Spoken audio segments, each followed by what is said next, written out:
Jumpin' In on Manx Radio. With Howard and Chris Kane. Hello. Good evening. And welcome.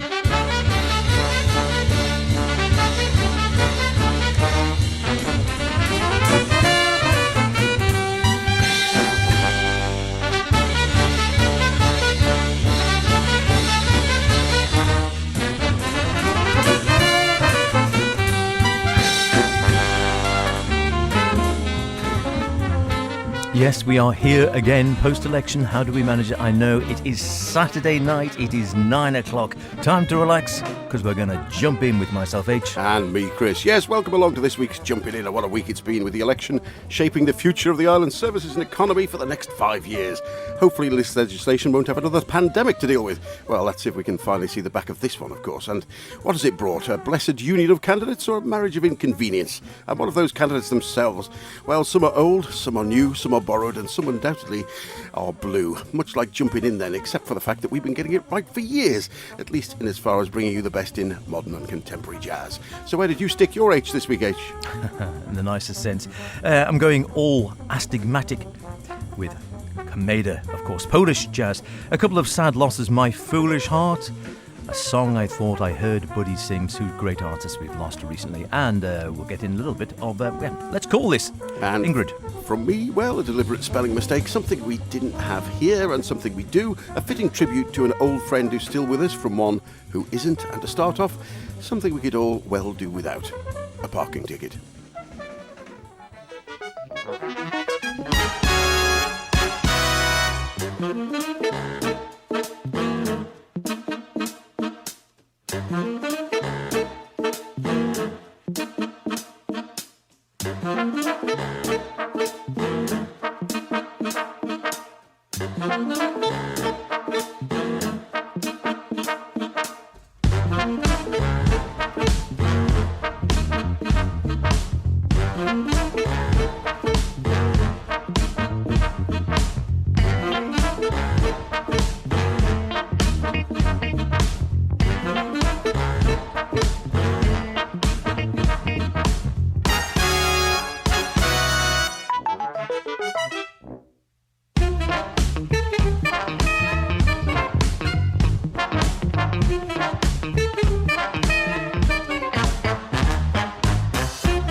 Parking ticket, good one. Yes, the big band, miniature mastery of the Jacob Mann big band, LA-based keyboarder and composer Jacob Mann, and he has a great skill in crafting perfect little jazz vignettes, taken from his 2018 release, Greatest Hits, Volume 2, that was Parking Ticket.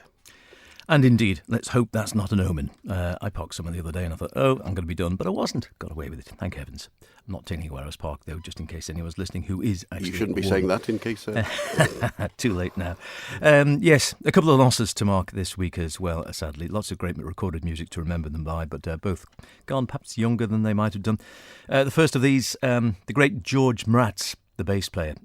Again, who's who. He basically played with anyone. You name any great player of the last 40, 50 years, chances are George will have played with them. I know I've got a wonderful set I really enjoy when he played back in the 70s when Art Pepper was sort of coming, had his sort of renaissance to a degree towards the end of the 70s. They did a wonderful, it was a box set that came out at the Village Vanguard. Art Pepper live at the Village Vanguard. George Mraz, of course, on the bass. Young guy then, but really was on the money with that one. Elvin Jones on the drums and George Cable's on the piano. There's about 6 CDs worth or albums worth of that live at the Village Vanguard. If you ever see that Art Pepper set, terrific stuff. Saturday night, Sunday night, Monday night, etc., etc. He did some stuff under his own name as well, of course. Also played with Quest. I wonder about playing that, but I did have this one kicking around. I haven't heard it for ages, and I thought it's a good time to dust it off and have a listen again. My Foolish Heart under George's own name with part of Quest to a large degree, or at least 2/3 of Quest, which is a wonderful group. George Mraz on the bass, Richie Barrett on piano, Billy Hart at the drums, and this is Alice in Wonderland.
Great stuff, yes. Celebrating the bass mastery of George Moratz, who sadly left us in the last week or so, the great bass player.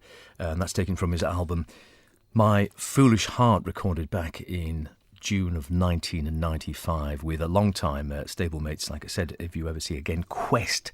I don't know how many albums Quest brought out, which I think was, from memory, Dave Liebman, along with that trio, George Moratz on bass, Richie Barrack piano, and Billy Hart on drums, and you add Dave Liebman on sax, and I think you get the group Quest. And if you see any of those kicking around in the second-hand racks, well worth picking up. But you could do worse than My Foolish Heart with George there. And yeah, a sad loss. I'm afraid he wasn't that old in the scale of things, still playing very actively up until very recently, from the best of my knowledge. And it's very sad to see his passing in the last week or so. No, indeed. And in fact, all of the names mentioned above, Richie Bayrock, all of his releases are worth doing. Did a lot of work with both of the Brecker brothers. Indeed, Dave Liebman and he worked together. Great blowing jazz again, and the Art Pepper collection you missed. Next, moving forward a little bit, a politically charged, aptly, release from London collective Sons of Kemet and their latest release, Black to the Future. There's no rappings or lyrics on this track, but a lot of them on the album require separate radio versions, particularly if you were intending to broadcast them before 9 p.m. But this one's an instrumental. Here's To Never Forget the Source.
described by one reviewer as an eloquent dance between anger and joy, and motivated in part by the killing of George Floyd. The Black Lives Matter-inspired album does indeed wear its heart on its sleeve, and it needs no apology to do so. It's the band's fourth album and features a heady mix of jazz, pop, hip-hop, rap and dub, but whatever the style, it can certainly carry a groove, as you heard. They are Shabaka Hutchins on saxes, Theon Cross on the tuba, Wakili Hick and Tom Skinner on drums and percussion, plus a raft of rappers and other guest horn players.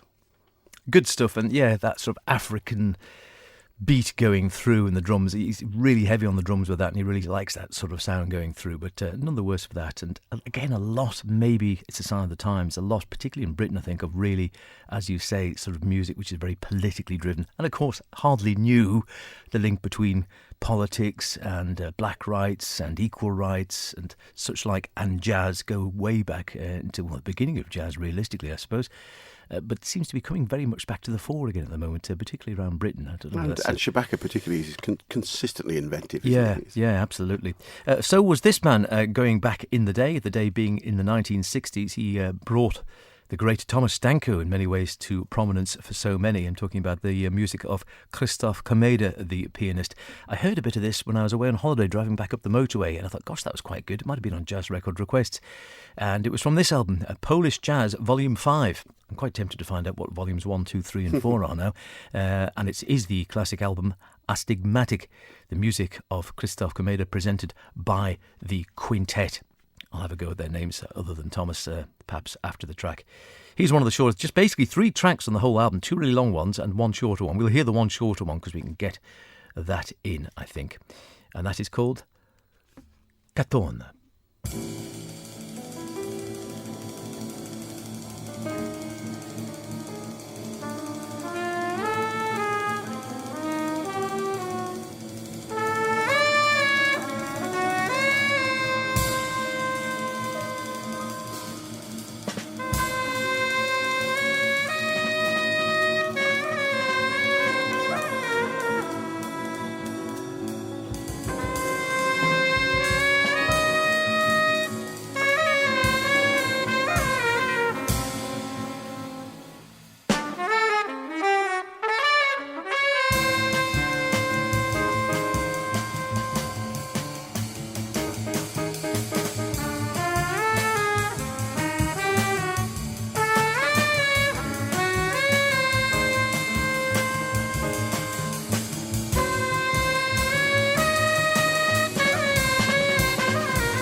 Still sounding fresh as paint, it has to be said, which it remarks on in the fairly comprehensive liner notes in Czech and in English. Astigmatic, recorded during the nighttime sessions between the 5th and the 7th of December 1965. An historical recording, and like I said, it was one of the ones that really brought Thomas Stanko, the great trumpet, to prominence perhaps in the West. Christoph Komeda, the pianist leading the quartet, and this great note here as well, saying it's the very authenticity of experience of free jazz performance combined with the quality of Komeda's scores that give the music a unique timeless value. And I have to agree with that. It has got a timeless feel about it. It really doesn't sound massively dated at all. You certainly wouldn't instantly think it was something from the 60s to my ears. He also scored, of course, the music for Rosemary's Baby, which he did rather well with. And now, am I going to have a go with the band? Oh, well, I suppose I'll have to have a go. Yes, Thomas Stanko, of course, Christoph Komeda, the piano, and this is the tricky one. Yes, Bizek, I think it is, Z-B-Y, Bizek Namastowski, Günther Lenz, and Rune Carlsen form the rest of the band. So Rune Carlsen on the drums, Günther Lenz on the bass, Christoph Komeda, as I say, piano, and Bignew Namastowski on alto sax. I hope I got his name right. And, of course, Thomas Stanko of the trumpet. Polish Jazz, Volume 5. I will, I think, have a look and see what's on Polish Jazz 1, 2, 3 and 4. If it's as good as this, I'd be very tempted. You'll find there's 20 volumes. That's another paycheck gone. Where else could you get such a great variety of fantastic music other than jumping in here on Manx Radio with myself, Chris, and H, of course. Next from me, a bit easier to pronounce, perhaps, Chicago-based trumpeter and composer Chad McCulloch. He hasn't released an album in his own name for 10 years plus, and as he was permanently collaborating with a variety of great jazz A-listers, including Maria Schneider, Miguel Zenon, Avishai Cohen, Dave Douglas, to name but a few. So when COVID gave him some time to reflect, he managed to get the quartet of some of his favourite musicians together and released Forward. Here they are in a reflective mood with Water Tower Sunset.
Water Tower. Sunset there from Chad McCulloch, and a lovely trio actually. Rob Clearfield on piano. I featured him on the show before with his own band, and again, worth looking out for. He wrote a track on one I haven't played, which was dedicated to one of his heroes, Ralph Towner, who incidentally is at the London Jazz Festival, coming up second week for 10 days of November, from the second weekend, starting the weekend of the 13th.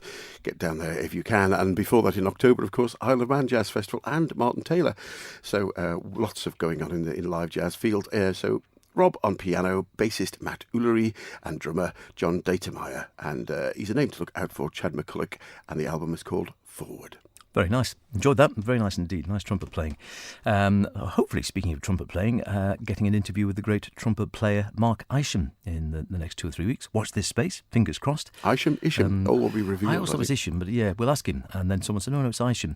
I think it's Isham, but we will ask just to make sure. You mentioned Ralph Towner there, and this next of the sad losses coming up was, I don't think we marked it earlier in the year, or if we did, I've forgotten about it. It's the great drummer, perhaps not as widely heralded as some of his contemporaries, Jerry Grinelli, who, if you are a Ralph Towner fan, you'll recognise played, I think, on his album Lost and Found, if memory serves correct, on the ECM label, but played with all sorts of people over the years. American-born Canadian jazz drummer, and also, if you're a fan of Charlie Brown, he played on the soundtrack, A Charlie Brown Christmas, with the Vince Guaraldi trio. I think I first came across him after being recommended to this album, a song I thought I heard Buddy sing, featuring Robin Ford, Bill Frisell, and Kenny Garrett.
Hi, this is Maria Schneider, and you're listening to Jumpin' In with H and Chris on Manx Radio.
A little bit of Ingrid Laubruck from her album Let's Call This to finish off. Before that, the late, sadly now great Jerry Ganelli, the drummer, Kenny Garrett on alto saxophone, Julian Priester on the trombone, Bill Frisell guitar, Robin Ford also on that more rocky guitar there, and Anthony Cox at the bass from the album A Song I Thought I Heard Buddy Sing.